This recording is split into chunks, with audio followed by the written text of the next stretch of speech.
Hello friends, आज हम लोग मुख्य परीक्षा में जो GS1 का आपका पहला पेपर है उसका सिलेबस के अकॉर्डिंग हम लोग क्लासेस करेंगे। ठीक है, तो आप लोग अच्छे से जानते हैं कि आपका जो पहला टॉपिक है सिलेबस में GS1 में प्राचीन काल से आधुनिक काल तक कला रूपों और साहित्य और वास्तुकला के प्रमुख पहलुओं को दिया गया है। दोस्तों चलिए हम लोग समझते हैं। कला रूपों को मोटे तौर पर 3 श्रेणियों में वर्गीकृत किया गया है। पहला है दृश्य कला, प्रदर्शन कला और साहित्य कला। ठीक है, ध्यान से समझना, नोट करते चलना। दृश्य कला में वास्तुकला, मूर्तिकला, चित्रकला, चीनी मिट्टी की चीजें आदि शामिल है। ठीक है, आगे और देखते हैं, समझते हैं। आदि चीजें शामिल हो गई। ठीक है, और प्रदर्शन कला के बारे में बताते हैं। प्रदर्शन कला के बारे में तो क्या होता है, जिसमें नृत्य, संगीत, रंगमंच आदि सहित प्रदर्शन कलाएं कहलाते हैं। ये सब सहित होते हैं क्या, जिसमें नृत्य, संगीत, रंगमंच आदि हो वो प्रदर्शन कला कहलाएगी। ठीक है, आगे देखते हैं साहित्य कला। साहित्य कला में क्या होता है, पद और गद्य। पद आप अच्छे से जानते हैं, जिसमें कबीर का वर्णन कबीर द्वारा कहा जाता है। गद्य जिसमें लेखक द्वारा, है ना, इस तरीके से आप जानते, क्लास 12th में आपने हिंदी पढ़ी है तो। ठीक है, चलिए। और जैसे कि ये आपको दिख रहा है, ये उदाहरण वास्तुकला का है। जैसे मंदिर में जो भी डिज़ाइन वगैरह होती है, जैसे कि ये किस तरीके से किया गया है, ये वास्तुकला का उदाहरण है। आपको अगर अच्छे से समझ में आ गया हो, ये वास्तुकला है। ठीक है, इस तरीके से डिज़ाइन बनाई है, ये वास्तुकला है। वास्तुकला, चित्रकला तो सबको पता है, चित्र द्वारा। ठीक है, मिट्टी के, चीनी मिट्टी के बर्तन भी आपको पता होगा, लेकिन वास्तुकला में हम लोग कन्फ्यूज हो जाते हैं। जैसे कि मंदिर में जो डिजाइनें होती है इस तरीके से आपको दिख रही है, ये सब वास्तुकला का उदाहरण है। और इसमें किसी किसी में चौड़ा मंदिर बन जाता है इस तरीके से, किसी किसी में गोल तरीका के ऐसे ही होते चला जाता है ना, ये सब वास्तुकला श्रेणी हो जाती है। चलिए दृश्य कला को अच्छे से समझ लेते हैं। दृश्य कला, भारत में दृश्य कला की समृद्ध और विविध परंपरा हजारों वर्ष पुरानी है। कितनी, हजारों वर्ष पुरानी है। चलिए आगे समझते हैं।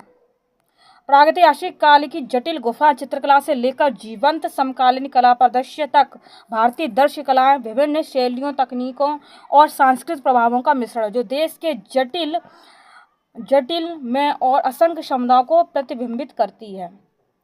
चित्रकारी को समझेंगे। इसमें विभिन्न क्षेत्रों और शताब्दियों में फैली भारतीय चित्रकला दृश्यात्मक संपदा का खजाना प्रस्तुत करती है, जिसमें पवित्र ग्रंथों के चित्रण से लेकर दैनिक जीवन, प्रकृति और अमूर्त विषयों का चित्रण शामिल है।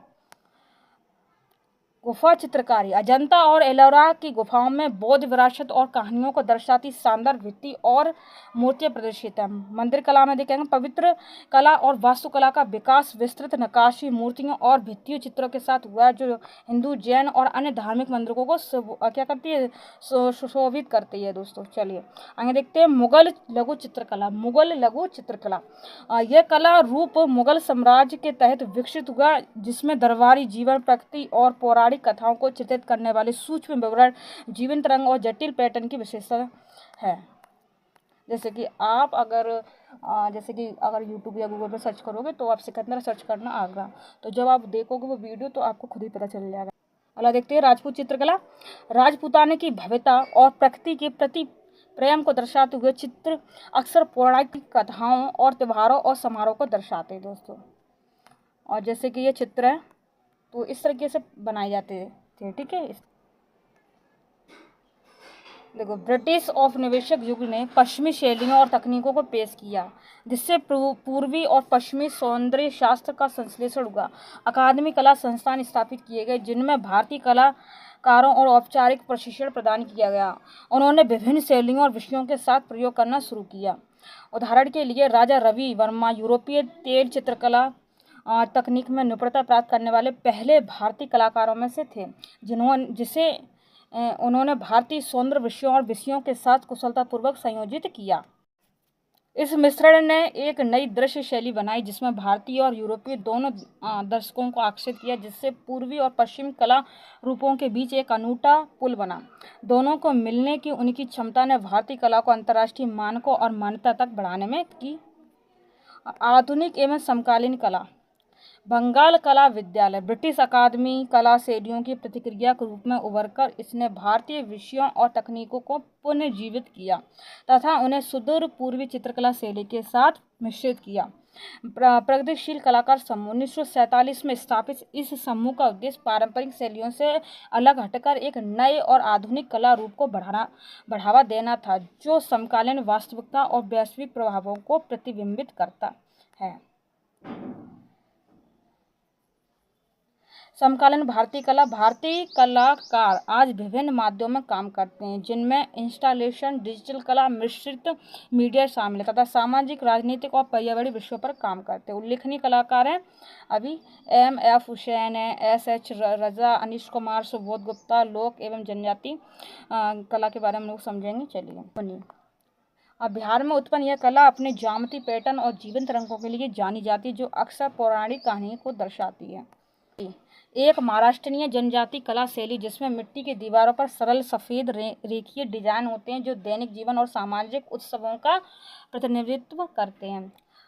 पट्टचित्र ओडिशा और पश्चिम बंगाल में उत्पन्न यह पारंपरिक कपड़ा आधारित स्कॉल पेंटिंग शैली है, जो अपने जटिल विवरण और पौराणिक कथाओं के लिए जानी जाती है। ठीक है, भारत में चित्रकला कलात्मक अभिव्यक्ति के रूपों में से एक है, जिसका कलात्मक उपलब्धियों का एक समृद्ध इतिहास है। कई संकेत प्राचीन काल से ही भारत में एक सभी की ओर इशारा करते हैं। आगे समझते हैं। भारत के कई क्षेत्रों में पुरातत्वविदों ने दीवार चित्रों की खोज की, जो इस बात का प्रमाण है कि भारत में पारंपरिक ऐतिहासिक पुरुष भी कला और अवकाश गतिविधियों का आनंद लेते थे। प्राचीन और मध्यकालीन युगों में चित्र का उपयोग पाठों को चित्रित करने के लिए किया जाता था, जहां से चित्रकला के इतिहास का पता लगाया जा सकता है। फिर लघु शैली उभरी, जिसने राजपूत और मुगल दरबारों पर अपना दबदबा कायम किया। और समझते हैं आगे। चित्रकला और नक्काशी का पश्चिमीकरण यूरोपीय लोगों के आगमन के साथ शुरू हुआ। आधुनिक चित्रकारों ने कई डिज़ाइन, रंग और शैलियाँ खोजी हैं। कई भारतीय चित्रकार अंतर्राष्ट्रीय स्तर पर प्रसिद्ध हो रहे हैं, अपनी रचनात्मकता के लिए सम्मान और पुरस्कार प्राप्त कर रहे हैं। मिट्टी के बर्तन, इसके बारे में समझते हैं, जानते हैं। चूँकि मिट्टी के बर्तन का आकार साहित्यिक रचना जैसा होता है और जनगणना के लिए इसका एक महत्वपूर्ण आकर्षण है, इसलिए हस्तशिल्प का गीत कहा जाता है। सबसे पुराने शिल्पों में से एक जिसे मनुष्य ने करना शुरू किया वह था मिट्टी से वस्तुओं का निर्माण।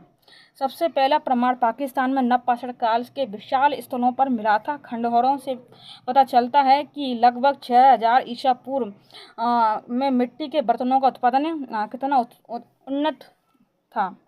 फिलहाल भारत का हर क्षेत्र एक खास तरह की मिट्टी की कारीगरी में माहिर है और 6 लाल और काला पेंटेड ग्रे वाटर, उत्तरी काला बर्तन और ग्लेज्ड और अनग्लेज्ड भारतीय मिट्टी के बर्तनों की कुछ सबसे लोकप्रिय किस्में हैं। दोस्तों, वास्तुकला, ठीक है, आगे समझते हैं इसके बारे में। देखिए, भारतीय कला और वास्तुकला का एक विकास कहानी है। प्राचीन सिंधु घाटी सभ्यता से लेकर ब्रिटिश शासन तक की रचना और मूर्तियों की अपनी अपनी कहानी है। भारतीय वास्तुकला और कला का विकास प्रमुख साम्राज्यों के उत्थान और पतन, विदेश शासकों के आक्रमण जो बाद में मूल निवासी बन गए, विभिन्न संस्कृतियों और शैलियों के सम्मिश्रण आदि का प्रतिबिंब है। आगे समझते हैं। भारतीय वास्तुकला का वर्गीकरण समझ लेते हैं, जैसे कि हड़प्पा वास्तुकला, मौर्य वास्तुकला, मौर्योत्तर वास्तुकला, गुप्तकालीन वास्तुकला, दक्षिण भारतीय वास्तुकला